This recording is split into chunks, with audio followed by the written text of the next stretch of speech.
Paper first की। आप क्या है 1 to लेकर 5th तक के टीचर जो है इसमें बनोगे, प्राइमरी टीचर ये होता है, ठीक है। और सबसे पहले इसमें भाई आपको क्या है 12th पास कर लिया आपने और 2 ईयर का जो डीएलएड बीटीसी है वो कर लेना है, ठीक है। उसके बाद जिस बच्चे ने ग्रेजुएशन कर ली है और प्लस 2 ईयर डीएलएड, ठीक है। मैंने कौन सी की थी, मैंने ग्रेजुएशन और 2 इयर्स बीटीसी कहते थे तब इसको, ठीक है, मैंने वो की थी, ठीक है। तो 2 इयर्स डीएलएड आपको करनी है ग्रेजुएशन के साथ। और सबसे बड़ी बात भाई आपका 50% 12th में मार्क्स होना चाहिए। एक बच्चे ने मुझसे पूछा था कि मेरे 50% नहीं है, वैसे जो है मैंने ग्रेजुएशन में अच्छा कर लिया है लेकिन 12th में नहीं है, तो देखो 50% मार्क्स आपके जरूरी है। बीएड वाले अभ्यर्थियों के लिए भाई ये पेपर फर्स्ट सुप्रीम कोर्ट का ऑर्डर है जो कि थोड़ा सा दिक्कत वाला था।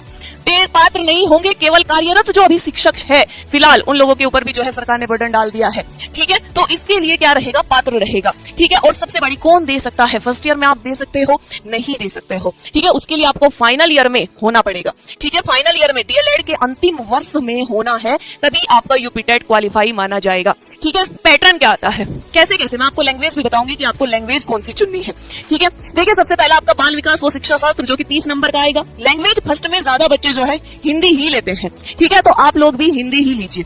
अगर मैं सेकंड की बात करूं, देखो जिसकी इंग्लिश बिल्कुल ही वीक है, ठीक है ना, बिल्कुल ही वीक है कि इंग्लिश तो मेरी वीक है, दिक्कत हो जाएगी, ठीक है, वो बच्चे क्या करे भाई अपनी संस्कृत ले ले, ठीक है ना। और जिनको इंग्लिश में भी ये है कि मेरा अच्छा खासा ठीक है, ठीक है, वो बच्चे ही इंग्लिश ले, क्योंकि संस्कृत में अगर आपने हिंदी पढ़ लेते हो तो संस्कृत फिर भी कहीं ना कहीं ज्यादा मार्क्स ले आती है। अगर आप हिंदी के स्टूडेंट हो, इंग्लिश कम है, तो फिर आप संस्कृत ही लेना, ठीक है। 30 नंबर का हो गया भाई गणित का आपका 30 नंबर का और आपका ईवीएस 3 नंबर का। बात करें पेडागोजी की, पेडागोजी इसमें कम आती है, ठीक है। फैक्ट टू फैक्ट क्वेश्चन आएंगे, मतलब अगर आपने मेहनत कर ली तो कंफर्म यूपी टेट क्वालिफाई है, क्योंकि सीटेट के कंपैरिजन में यूपी टेट हल्का होता है, ठीक है, कंपैरिजन में हल्का होता है, इसलिए एक बार पढ़ लेना, सब बिल्कुल फाइनली अच्छे मार्क्स के साथ आप पास हो जाओगे। सीधा सीधा जैसे मैं पढ़ाऊंगी वैसे वैसे पढ़ लेना, कोई भी आपका जो है अंडरस्टैंडिंग बेस पर क्वेश्चन नहीं आता है, सीधा फैक्ट का क्वेश्चन पूछा जाता है, कोई नेगेटिव मार्किंग नहीं है।